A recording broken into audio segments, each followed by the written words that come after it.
যারা ছেড়ে দিবে তারা ইমান ছেড়ে দেবে। কি ছেড়ে দেবে? ইমানও ছেড়ে দেবে।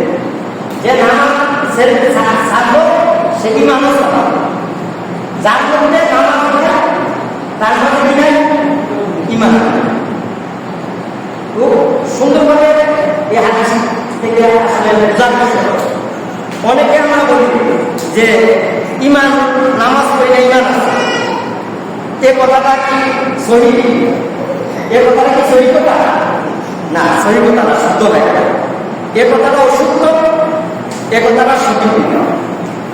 এ কথাটা বলতে পারে তার আমার মাঝে সিধা পাগল,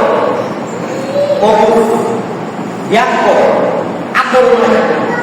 ব্যাকল এ কথা বলতে পারে যে নামাজ নাই আমার ইমান